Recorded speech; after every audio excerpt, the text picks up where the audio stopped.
Well, hello, everybody. We are back for another Wet Ink Wednesday. I'm joined this time by Lilly Higgs, an artist, illustrator, a fiber arts. I don't even know what you said. You work for the The Embroidery Guild Embroiderist of Guild of America. America. That's my day job. The Yeah, so I'm EGA. definitely going to ask about that.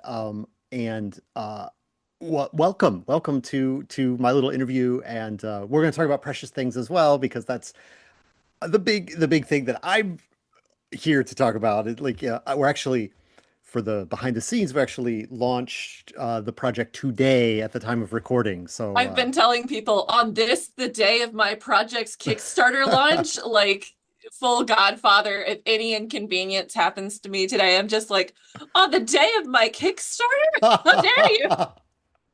incredible. Well, hopefully you haven't had any inconveniences yet. Not And too bad.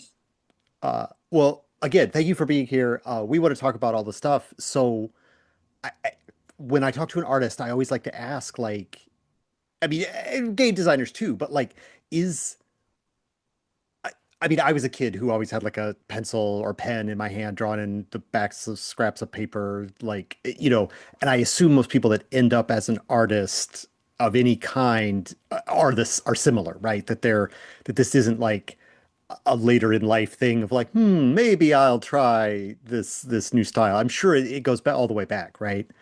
Yeah, I drew pretty much since I could.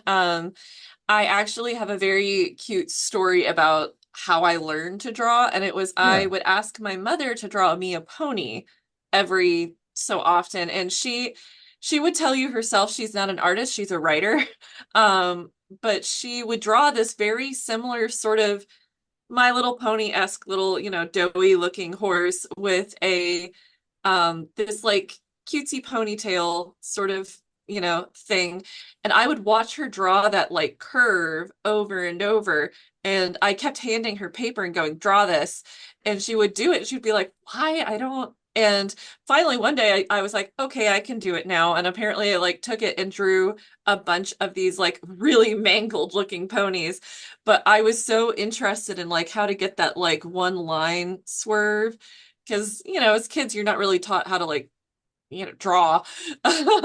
So I learned kind of from watching her, and then I just did not stop drawing. I drew all through church. Usually that was the way to keep me from wiggling. I drew on the back of placemats. I drew at school. I got in trouble so much because I would draw at school. And then I went to art school because like that what other option was there for me other than to draw somewhere else? So Yeah. What I mean, that's we. I have talked to someone talking about drawing in church. I have talked to someone previously in a previous interview about like how you would take the little envelope from the pew and then you open it up and then you've got like yep, a, you would kind of like if you were really good at it, you could kind of unstick it so it wouldn't rip and then it would sort of hmm flatten out and yeah, and you've got like enough um if you didn't have any other paper, there was always paper in the pews in the after a while my mom started letting me just bring a sketchbook to work or not to work to church, and she was just like, look, it'll keep her quiet, like she won't fidget if you let her draw. And honestly, it's always helped me think. It's always helped me mm, like listen. I have ADD. This is not a like new thing, but it was a fidget toy essentially for me yeah. to like help me focus. And so once they kind of figured out like, oh, she listens via drawing, and then it was a lot easier after that. I Yeah. still had some teachers that didn't believe me and would take mm. it, and then they'd ask me, what was on page, whatever, and I'd be like, I don't know. You didn't let me draw, so how would I know? Did you so like what kind of things were some of your first like you mentioned I think before we started recording about comics and like obviously you were copying your mom's horse drawing and stuff like that. I mean, what were some of your earlier influences as like I mean, were you copying like I don't know, like stuff from magazines or were you like do you have picture books or do you have like those art calendars of like, I did a lot of like I got a lot of how to draw books with animals kind of early on, but the biggest like 0 to 60 was I was an anime kid. I loved Sailor Mm, Moon, and I'm like looking around myself trying to figure out if I have Sailor Moon things around me. I do have things from The Last Unicorn, which was my very favorite um movie growing up, if you're familiar. And I watched it recently as an adult and was just like, whoa, why was I watching this at like 5 years old? But like, I would try and draw the unicorn. I still think it's one of the most beautiful animated films in history. There's just something about it. It was a pre-Ghibli film, which is interesting. But I was really into manga. I liked Cardcaptor Sakura, and yes. um, I tended to like things that were, oh, and Barbie coloring books. I know that's Mm, goofy, but I loved the line art in Barbie coloring books. Again, yeah. it's something about the hair and how fluffy and like you'll see it in the dragons too, that I gave all of the dragons like very fluffy manes and like fluffy tails and stuff. But I was just very into like Well, My Little the Pony had the line combable quality in hair them. as well, you know. I mean, it was the kind of the age for it. Yeah, Uh, well, yeah, yeah. So I guess you mentioned line art specifically, and like I obviously that is you have a very strong line art style, you know, and that is as wet ink games. Brandon and I both really like a strong line art forward thing. I mean, every once in a while we've done like a more painterly style, and that's also great. But like we're drawn more to like it's just sort of like the I don't know. I guess we're of a certain age, and that's the only thing that was in RPGs back in the day was right. line Yeah, art and stuff like that. So it's like it we. it old school illustration too was very that way. Mhm. They were using things like uh lino prints, which are, linoleum prints, or they would have been, I don't know. The name for this particular technique is escaping me, and I'm sure someone in your comments is going to be like, it's a and lithograph. That's the word Oh, I'm okay. looking for. But that relied heavily on really strong line work, and so a lot of like early illustrators, that's what they would have used. And so I'm Yeah. drawn to those very classic illustrations Yeah. much the same way. I mean, And I think of like Doré, obviously very famous Gustave Doré, but like I'm like, how did this is just lines on like a waxy stone. Like, how does this look this way? You know, next I level had the for privilege sure. of looking up close at a Theodore Kittelson piece. Now, I don't have a print of it, and maybe you can do some like Photoshop wizardry and like drop one over top of me. But this is a copy of them. He was a Norwegian artist, and kind of beginning of the 20th century. And I got the privilege of seeing one in person, and it was pen and ink and a little bit of wash, but like getting, this close to it, and it's just hatching with lines. And he would come up with like a a wisp of hair, or like what looks like really delicate hands with just sort of like three strokes of pen. It was amazing to see in person. Hmm. And I think that's what I love about line art, is you can have it really, really clear and polished, or you can have it really loose. And I love painterly styles as someone who enjoys them, but I don't quite enjoy doing them. I like having the line art. So every now and then I try and do a painting, and I'm like, I miss my lines. Give them back to me. Well, yeah, I mean, I think I also have down to ask you about markers because like markers are kind of like you've talked about, I believe you referred to them as your beloved marker paintbrushes or something to that effect in one of our communication platform threads, you know. And so like that sort of you mentioned washes just now too. So like that sort of like crossover thing where you get the lines and then you do like almost like a wash with a marker or something like that. That is a technique you used a lot in Dragons. And so is that's all part of the same sort of approach, I guess, to So all what you're of the talking art about. that was the final art for Dragons was done digitally using Clip Studio Paint, and an iPad and a pencil. But a lot of the prelim work used crummy highlighters. Like, I know that sounds silly, but this is what we were talking about, is that a lot of my work, like my preliminary work tends to be done in highlighter, and then I come back in with pen. And I think I've got some dragons in here. Yeah, here's some of them. Hee hee. But there's something about drawing your initial thoughts in highlighter that like disconnects your brain from thinking too hard about it. It becomes far more full of expression. It becomes more loose. You aren't thinking as much as this is a dragon and more like this is shapes. This Mm. is like what kind of shapes does this make? You start thinking more in silhouettes instead of the lines. And as someone who loves lines, they're great when you get to them, but if you don't have a solid foundation to hang them on, then they kind of fall apart. And or you can get so zoned in to the lines that you find they get stiff and kind of you know, you nailed one eye. This is a long-standing joke with artists is that you nailed one eye and now you have to draw the other one and get it to like be even and stuff. And line work, that's very life or death. But in loose kind of markers and highlighters and things, you can be loose, you can kind of make mistakes. And then when you go in with ink to finalize the drawing, you can kind of correct those mistakes, but you keep that very loose um, affect. So it doesn't feel lifeless. It keeps its life.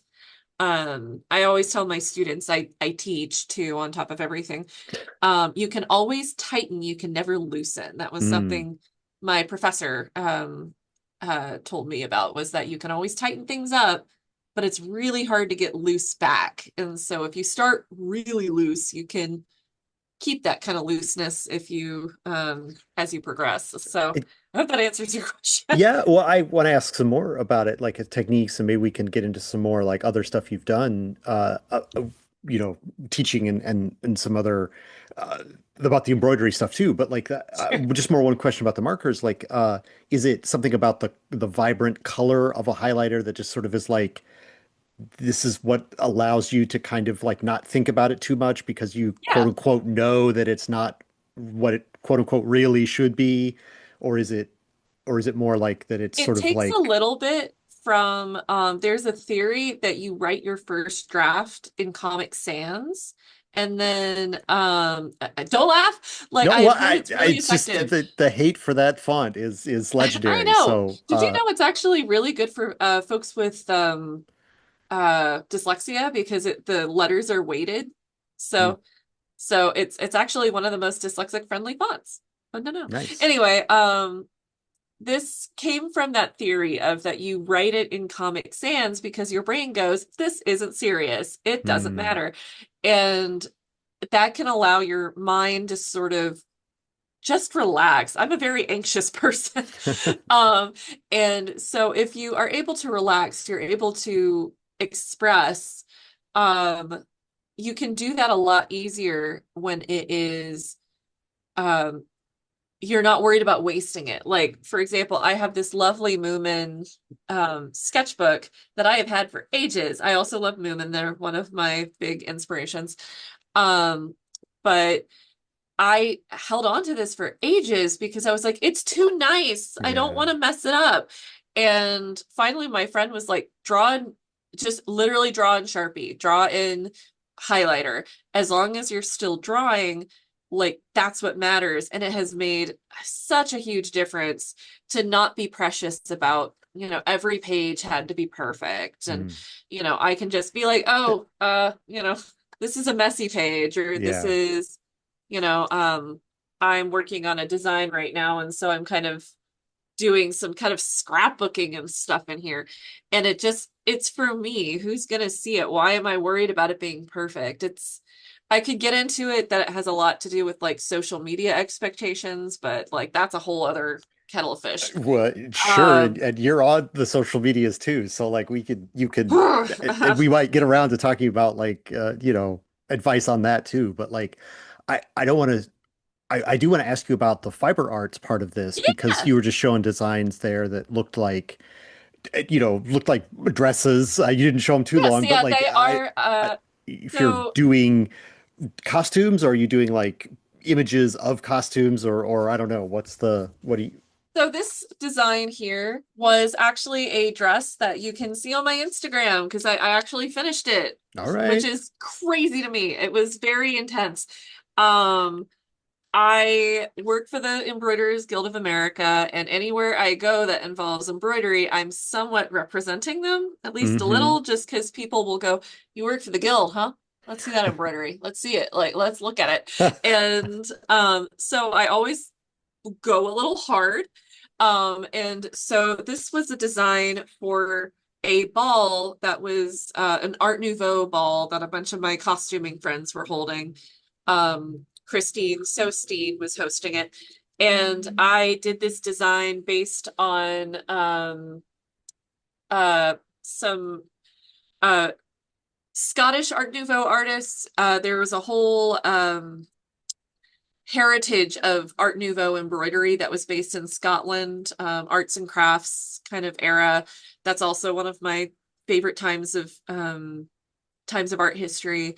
Yeah. And so Anne Macbeth, yes, Anne Macbeth, Margaret MacDonald, they all are women who were very prominent in the art field and they all used embroidery to do it. So I made this collar, which is also on my Instagram, that has gold and silk and a bunch of crazy things. But before I did any of that, I wanted to kind of like sketch it out. So this was like the very preliminary stuff. I actually did like paper dolls and stuff to kind Yeah. of draw. I'm a plus size woman, and so sometimes it's good to like figure out like what proportions will look nice on me. And so it's like costume design. This is for next year's ball. I'm trying to get a jump on it because it's in March and I was very late getting mine done. It was a lot of all-nighters. And so this is for next year. So I'm trying So, to get ahead of the game. so I'm trying to fill in the gap between like comics and anime and line art and like embroidering and the arts and crafts. I'm so And glad you asked. and So this is it's a little hard to see. but you also This mentioned Card Captor, and Card Captor's full of costumes. So it like is. Yes, I loved maybe Card it's not Captor as because of the costumes. So this is a piece that I made in 2020 on day one of lockdown. Hmm, I literally sat down and just did it front to back. This is Dimitri from Fire Emblem Three Houses, which is a Switch game. And I had embroidered all through school. Uh, I took a embroidery class when I was in high school, and I was told my stitches were really messy and that like I wasn't very precise. This will come into play later with a project I'm working on coming up. But I had seen people do illustrative embroidery, which is what this is called. And I was like, wait, I can do that. I have embroidery stuff. I have a hoop. Let me do that. That sounds like fun. And so I sat there on my first day of lockdown and did this. And I just was really pleased at the like, I'm gonna zoom up on that. I know it's hard to tell. Um, how my line art like translated to like a stitched piece. hmm, And I suddenly started thinking about like the storytelling that's involved in embroidery and in arts and crafts and Scottish Art Nouveau, they also would do illustrations as embroidery. So Jessie M. King was a an illustrator, a fairy tale illustrator, and she would design it and then pass it off to an embroiderist to finish it. And so I realized there's like a lot of crossover in in fiber art with illustration. The Bayou Tapestry, which is yeah. a giant, yeah, yeah, I know what it um, is, but t tell the yeah, listeners, tell the yeah. The listeners. Bayou Tapestry. The Bayou Tapestry is a story. It is essentially a giant comic strip that's been embroidered. Despite that it's called a tapestry, it's actually embroidery. Um, so I have in a lot of my work been trying to kind of find that through line of um fiber arts and like very tactile um gritty. I've been calling it crunchy crunchy art with something that we typically associate very now with digital art, which, especially in the advent of AI, people expect digital art to be very, very polished and very, perfect.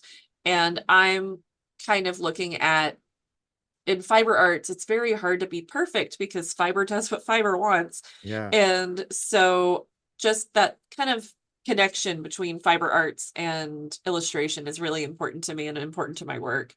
Um, but really briefly, you mentioned the bright colors thing.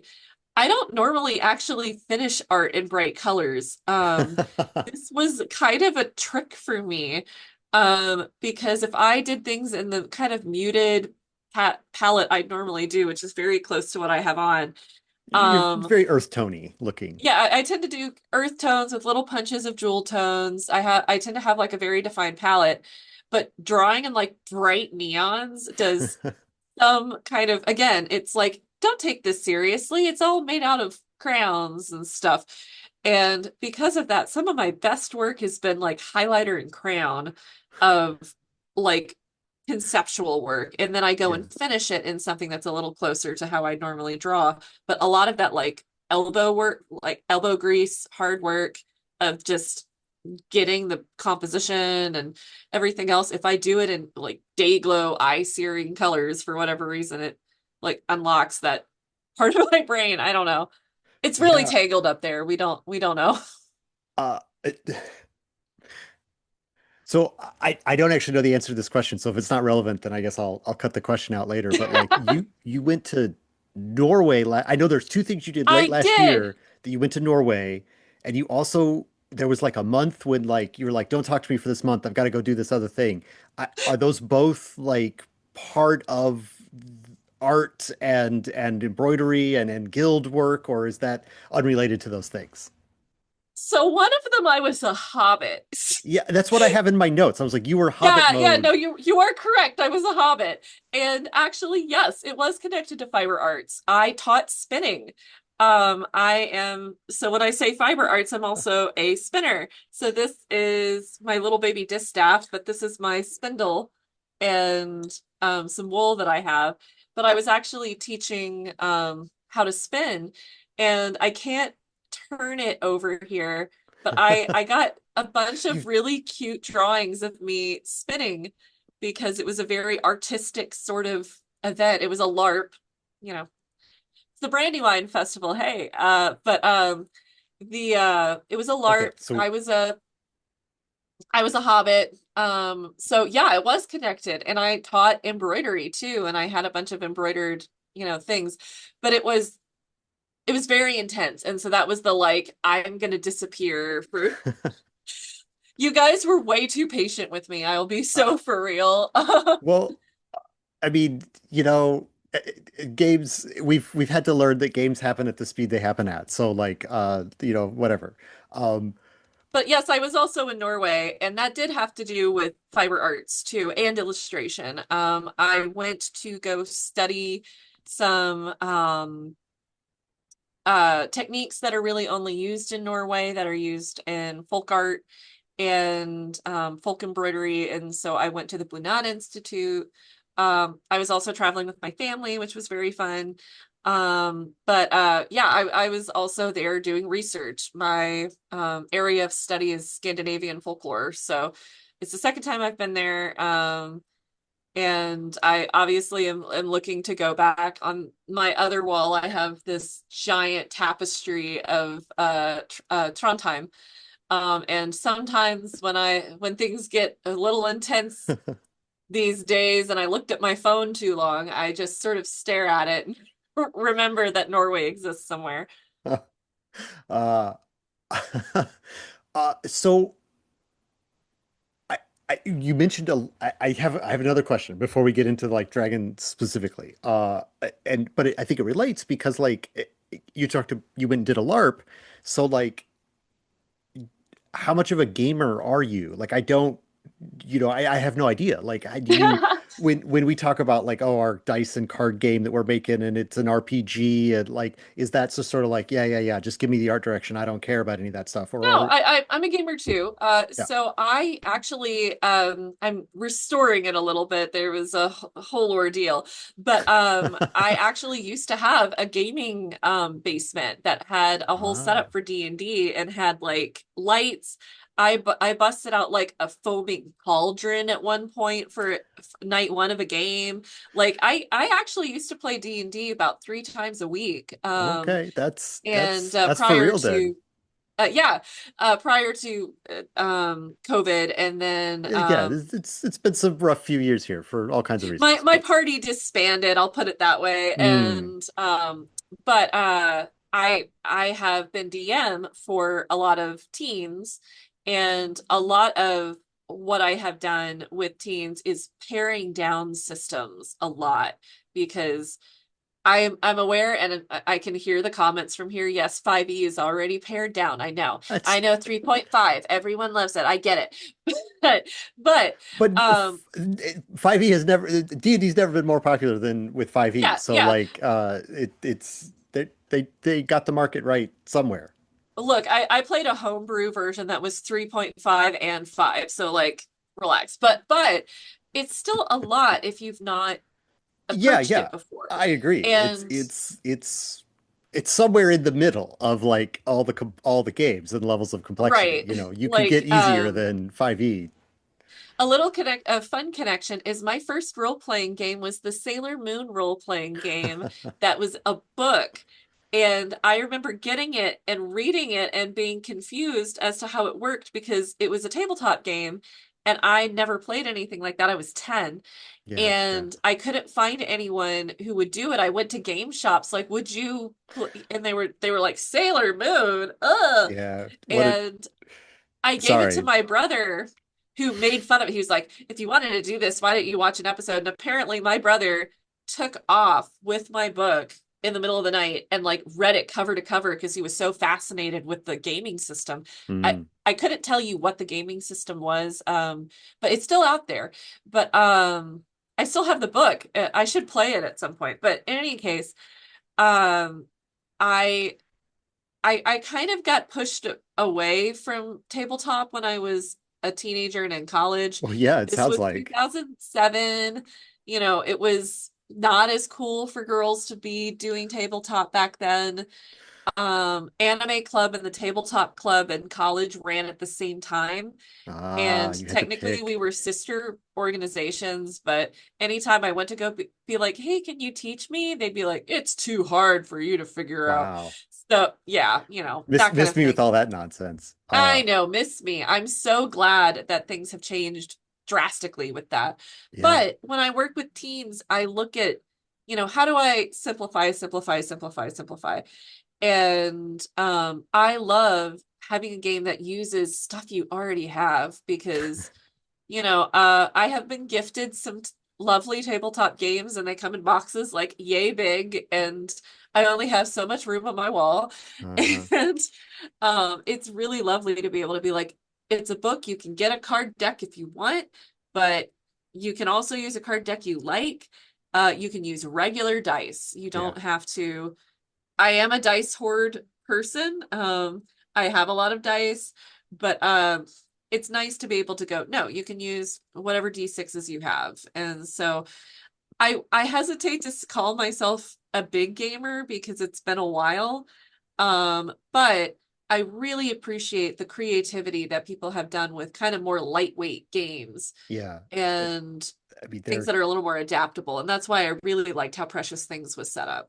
the I'm sure you know, but like the just there's just so many like smaller publishers who are just making amazing little one-off systems for like very specific little experiences, you know, like you can't like I'm thinking There's an about amazing tabletop game I don't know if it's a duo or a solo game where you actually stitch your way through, where that you yeah, actually get like oh a fabric with the pattern printed on it and you stitch your way through and it's so unless cool. I'm mistaken, that's called amending Yes, and that's right. Yeah. it's you have to pick your journey and then you embroider the route of your journey along as you go on this That's map right. and And stuff it's like printed that. on a map. I thought that Yeah. was so cool. I was like, I I, would love to do something like I was that. thinking about that earlier when you were talking about the fiber art stuff. So, Yeah, I'm familiar with the artist. Like, I would never mm, dare to say that I know them, but I was just like, you so, know them by reputation.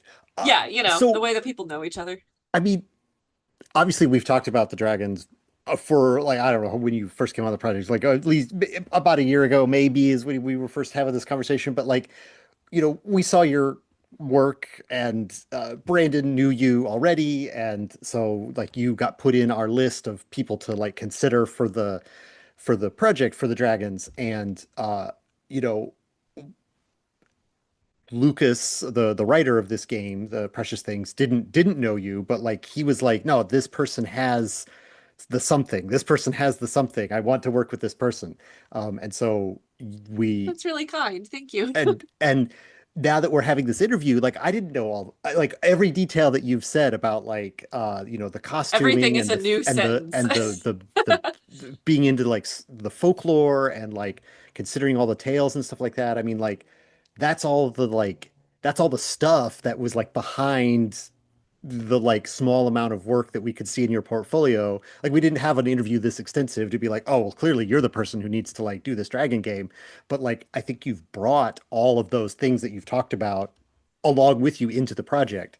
So it's like, oh well, of course you're the perfect person that we picked because like look at all the stuff that you're bringing to it.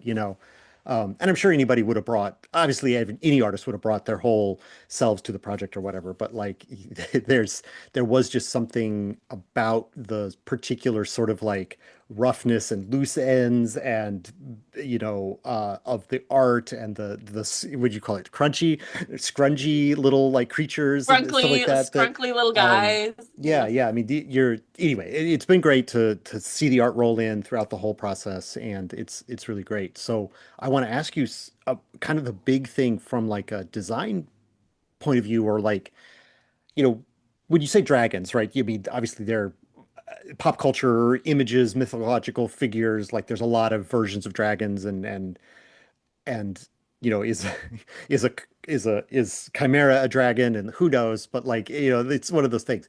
But like when we sent you the list, like draw some dragons, like you came back with like your sketches originally, like I have a very particular thing that I'm going to be doing with these dragons, which we didn't ask for. It all came from you, and like particularly the interpretation of like so that like sort of trash animal collectors of garbage sort of energy that you brought into the project were not like asked for. Those were like all from you. So I want to ask, why did you decide to do it that way as opposed to Why did sort I of do this? A good why did you do it question. that way? I mean, it's lovely and it works out great, and like I have no complaints at all about it, but like it is sort of like it's the piece that like is perhaps the most surprising about like uh when you get some dragons. I mean, I think I would have thought of like, oh, they're dragons, but they're small, and they would look like your sort of stereotypical fantasy dragons, but they would just be small. And you're like, no, no, no, no, I got a better idea or a different idea or whatever.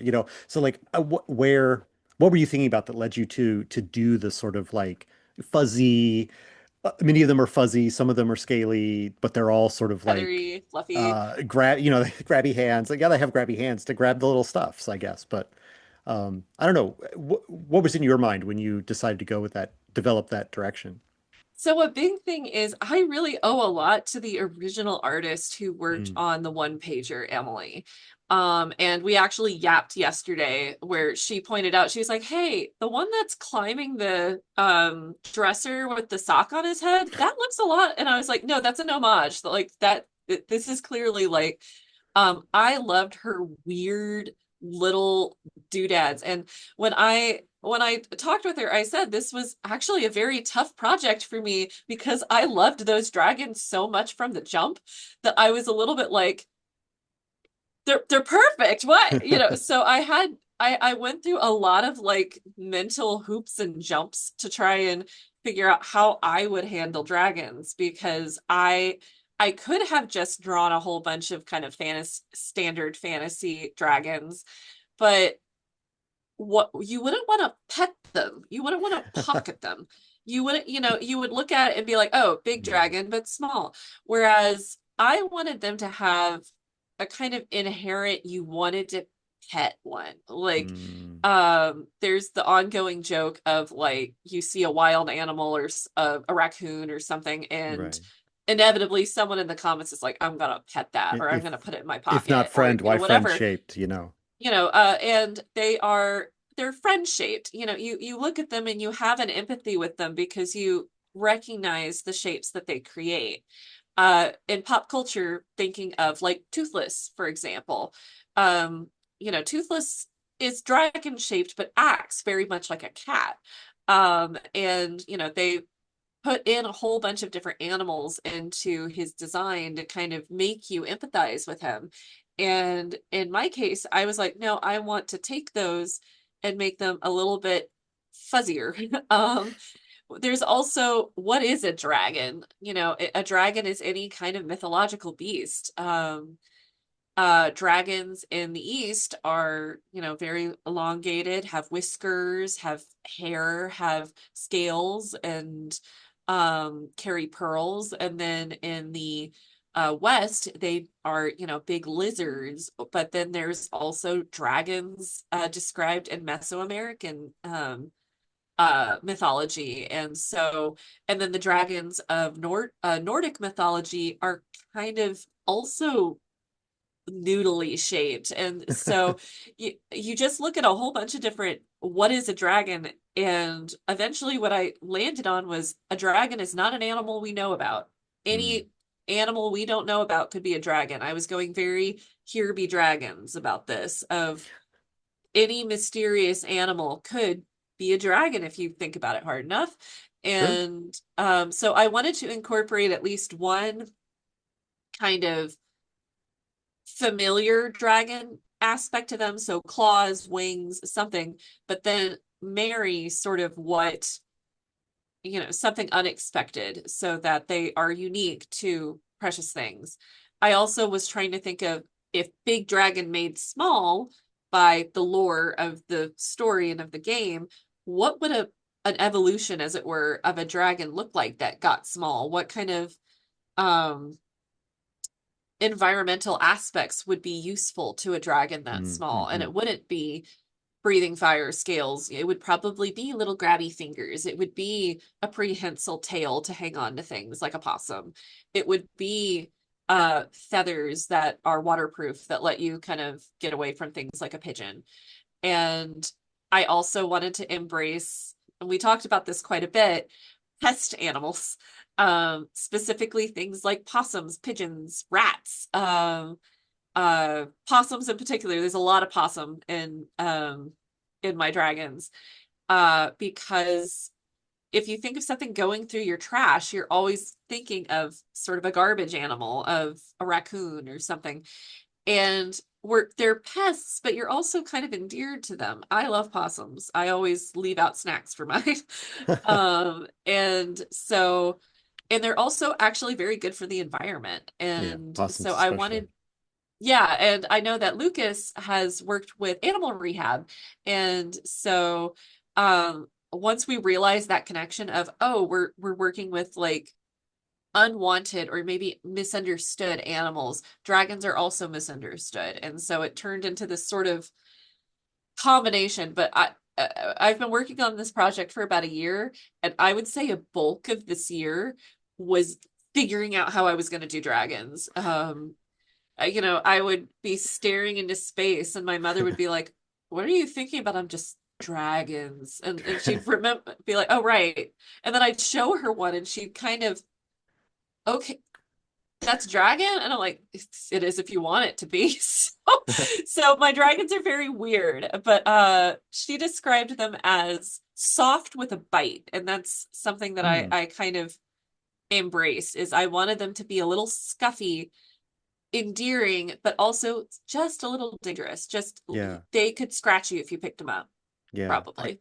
So We're we're definitely pitching this game as like sort of a family friendly. Is intended to be family friendly, right? There's nothing, the dragons can't be killed outright in the game, and like you Dragons don't have can't hit swear. points that get down. You get knocked out and you come back later, like whatever. I mean, it's meant to be. But I keep thinking about like because of the particular age that I am, I keep thinking about like Don Bluth's films in particular are so like they're pitched for children, but like there's no punches pulled really. Like the giant like the cats in Five Will Goes in Ooh, American Tail are terrifying, and I still uh have nightmares about Secret of Nim's big spider, like traumatized.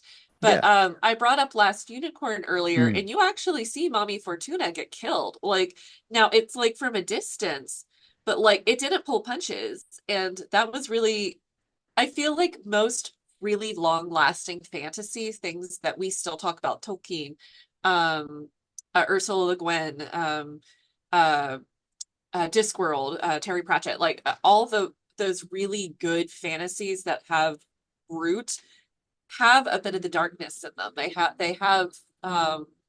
a bit of grunge. They have a bit of the reality of death, or they have the reality of war, or something of that nature.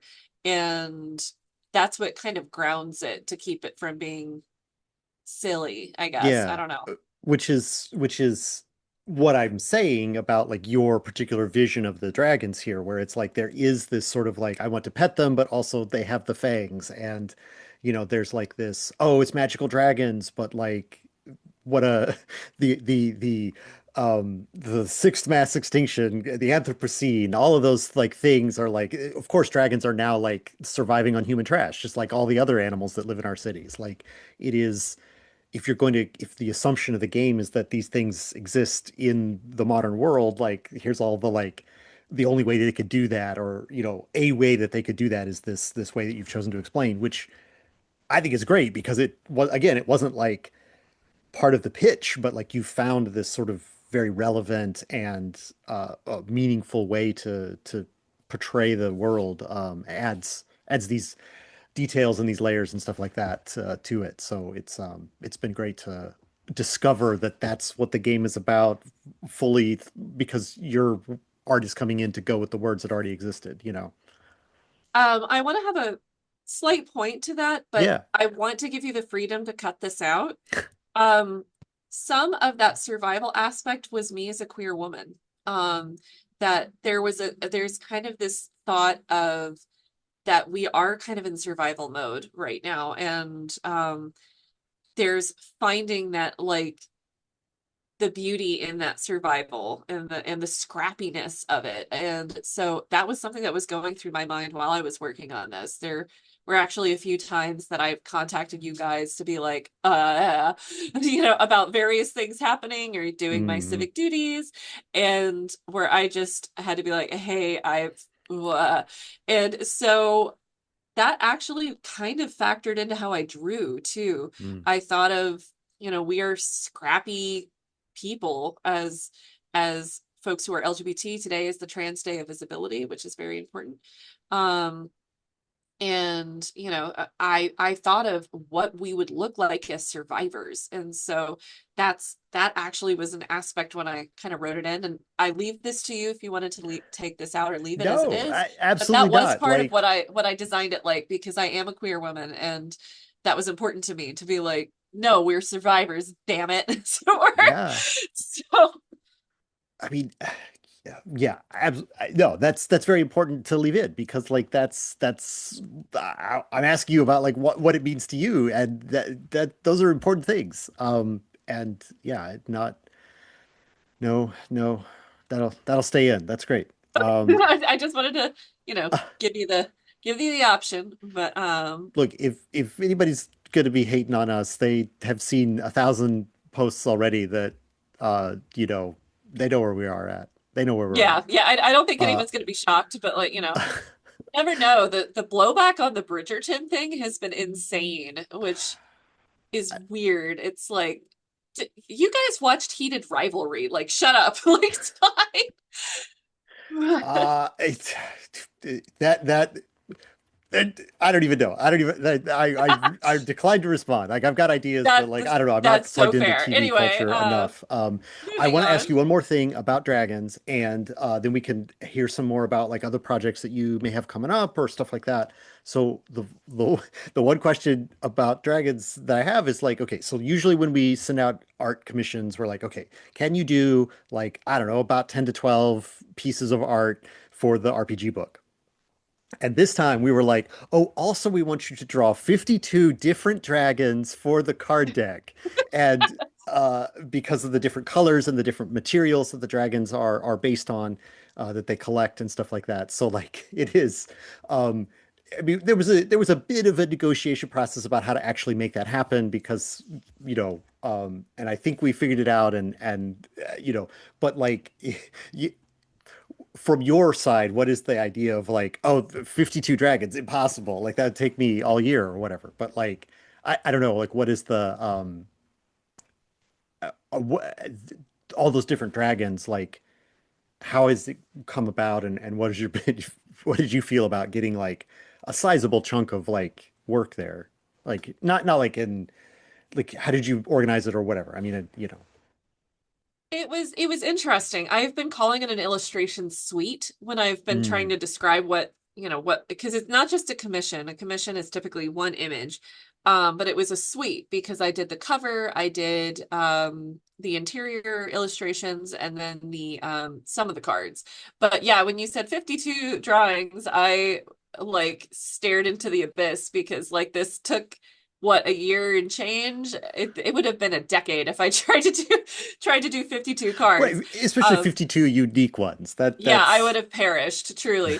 I know so many people who do their own tarot decks, which is 72, and I'm yeah. always just like, you are God's strongest soldier. It's I don't know.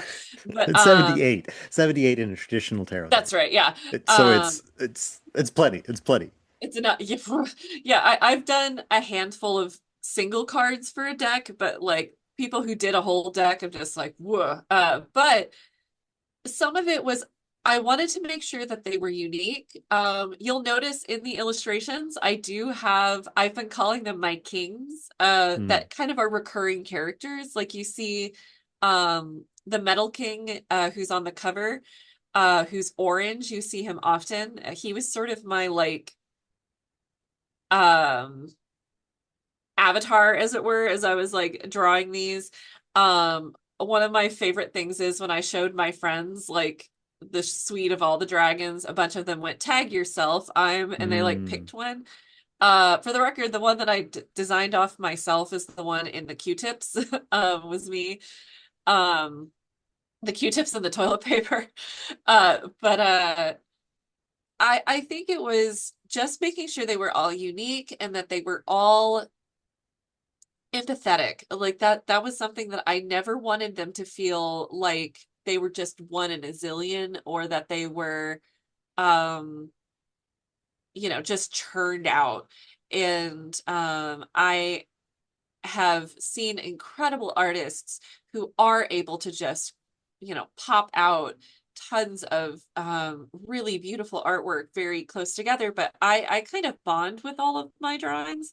And so when it came down to, can you do 52? I was like, I don't know if my heart can take it. Those are my 52 children.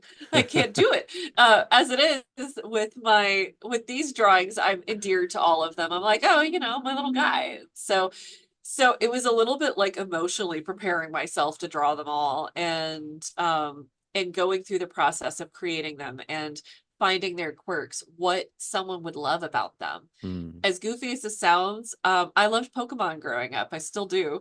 I have over here a framed Zigzagoon card my friend gave me.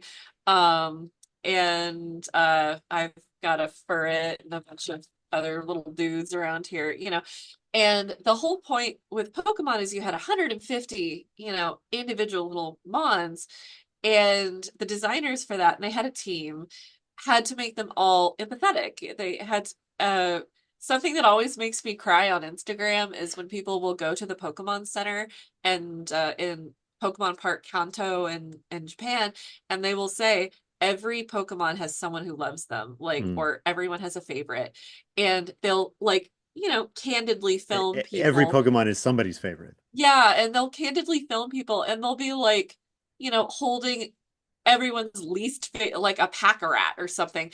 And or they're holding a plushie of some Pokemon that no one really pays attention to and they're taking pictures with it and they love it. And I was like, I want to have that kind of connection with mine. And so I want someone to flip through the way that I did when I was reading like Pokemon guides as a kid and go, that one's mine. That's the one that I would have. For me, it was Vulpix as a kid. And so there was a little bit of that, and I wanted to kind of craft each one. And so I think that was my knee-jerk hesitation on doing 52 of them, is that I feel very connected to my little guys. And so I was protecting myself a bit, I guess. Sure, of course. That answers anything. That's a very weird way to put that out. No, it makes sense. It makes sense because I think the heart, as it were, that you've put into the drawings and like the I think so many of the illustrations will be, like you just said, ones that people say like this one, this is the one, this pose, this expression, this way that they're holding whatever they found will be people will identify with individual dragons throughout the whole project. So I think it'll be great. Something Uh I did when I was drawing them is when they have their treasure, is that I always drew them really happy. Like there's a lot of them where they're kind of, just sort of going about their business, but when they first clutch it, I always drew them like, yay! And so you'll see that in my illustrations that they all have little happy heart eyes when they pick up their treasures. Nice, nice. Is there anything else that you want to say about the Dragons project or the art there before we move on to the little final segment of the interview? Well, I want to thank Emily just because truly like her layout is making my art look so nice. And also, her original concepts were very foundational to how I approached things. Even though we draw very differently, her art is very graphic and mine is not. Um, Yeah. I have this weird thing where I really appreciate graphic art. I have a bunch of it in my house on my walls. I can't create it. I don't know why. But it gave me that kind of push to here's what I can do, and it kind of pushed me to the next step. And so I'm very grateful for her for that. And I am also very grateful for y'all's patience. The fact that you like I knew Brandon. So I thought, oh, he's asking me as a favor. And then when I came onto the project and realized you were talking about me not as just Brandon's friend, but like an artist on my own right. First of all, I was like, how did you find me? Secondly, uh Brandon knew you already. yeah, but then it was he I think I was actually brought up before because he said, "Oh, I know Oh her." yeah, I think you're right. I Um, think you're right. Lucas had found your art first. Yeah, I guess he yeah, probably and you made a comment earlier that I'm on the social media, and I'm really only just now kind of coming back to social media. So I was kind of like, you found me in the woods. How did you find me? But I'm just very grateful for y'all's patience. This was a very long project. I know I did sort of vanish into the woods for long periods I, of time, and you had to chase me down, and I appreciate that deeply. I am a very anxious person, and I get very anxious about my art too mm. because they're kind of my little guys. And so when I show my art to people, it's a little bit like, here's my little guy, please love them. And so I just am very deeply appreciative that you guys were accommodating to everything. I had like tooth surgery at some point. It was like a whole ordeal. So Yeah. I'm just very grateful for the project. I hope that desperately, I want to see people's dragons. I want to see people draw them. I want Mm. them to be bad. Like, I want them to look weird. Like, I don't care if you draw them on a post-it note with a Sharpie. Like, hear this. I want to see them. Tag me. Tag me in them. I want to see all of them. Having said that, where is the place that people can tag you and follow upcoming projects or see some of the embroidery that you talked about? Where do you want to be found on the internet? So currently, in the cesspool of the internet, as it were, I am currently on Instagram. If I move to anywhere, I will be posting there as well. I'm also on Blue Sky. My username is Saccharinesylph, and I'm going to trust you guys to put a graphic here that will have my name spelled out because There'll it be a is link in the kind of comments or link in the yeah, it's video it's a description. little hard to spell.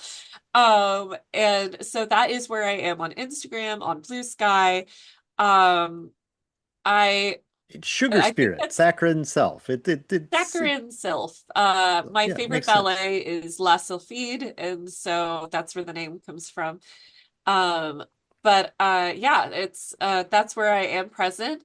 I don't I'm getting better about it. I've returned to social media. I reluctantly.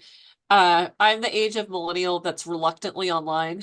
Um, so, so I'm kind of returning. So you should see some of my stitching, some of my artwork. I am actually starting tomorrow going to be stitching once a day for the American Cancer Society. That's a fundraiser thingy. You can cut that out if you don't want to split money.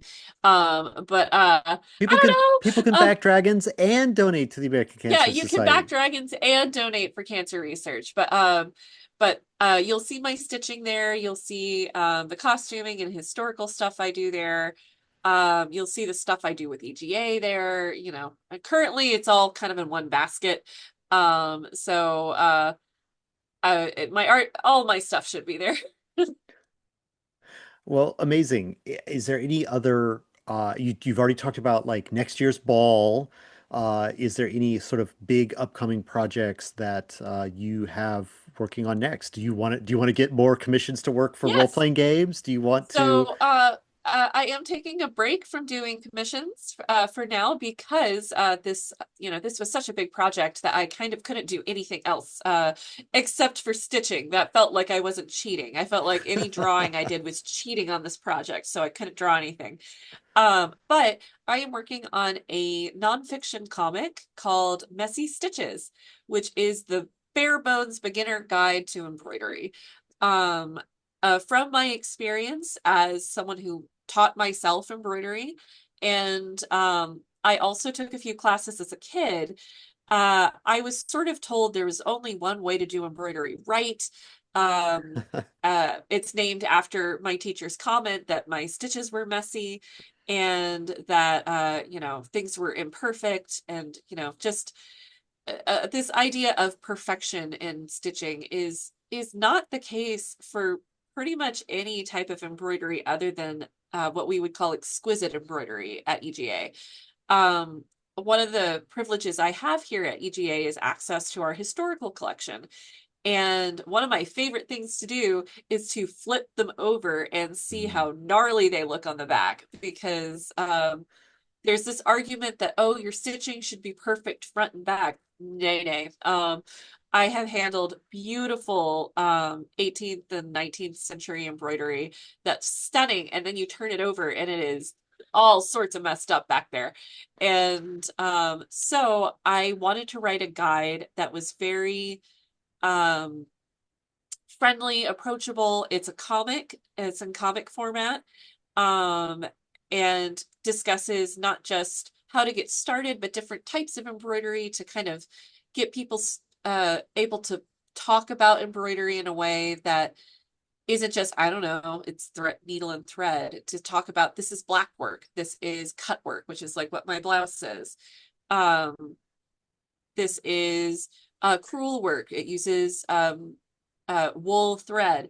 I wanted there to be a teen friendly, especially, but it's for anybody. But I was thinking of the teens that I mentor and teach is something I could hand to them that wasn't stuffy, that was fun, had little fun facts about history and the history of embroidery, and really just encouraged people to create with stitching instead of seeing it as something they have to do perfectly, having it be something that means something to them or is visibly mending clothes and adding personality to something you wear, or as has been the case in history, actually part of activism. There have been a lot of activists who stitched, um, and it was a huge part of their movement. And Hmm. so, um, my ideal is that that will be done next year. I Um, mean, it sounds like uh, a sizable project. it's around, I can tell you because I have my little checklist over here. It is 128 pages. Okay. Now So granted, it's going to be kind of small trim size. The idea is that it will be function kind of like a zine.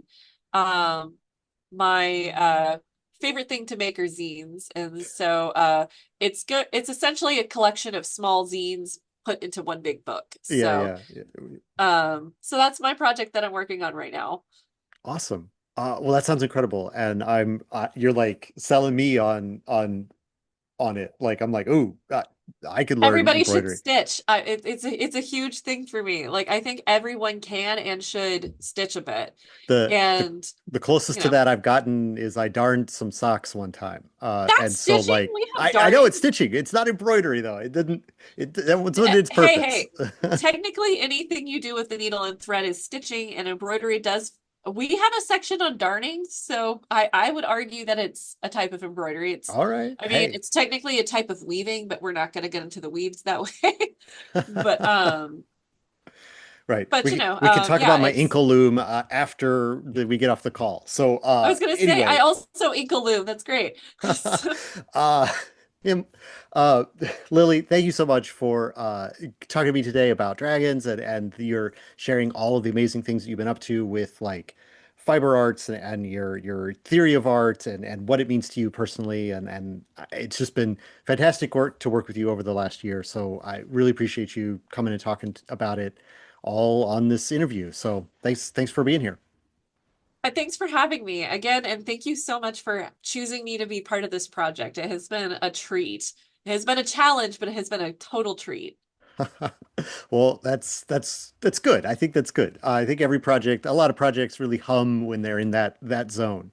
Um, and I want to thank all of you viewers and listeners who've watched this and listened to our conversation. Thank you so much. What put in the comments of this section, what's your favorite fiber art? What's your favorite tapestry? Or, pick a dragon from the book and tell us about a dragon you would like to see. Um, all right. Thank you. We'll see you around on the interwebs.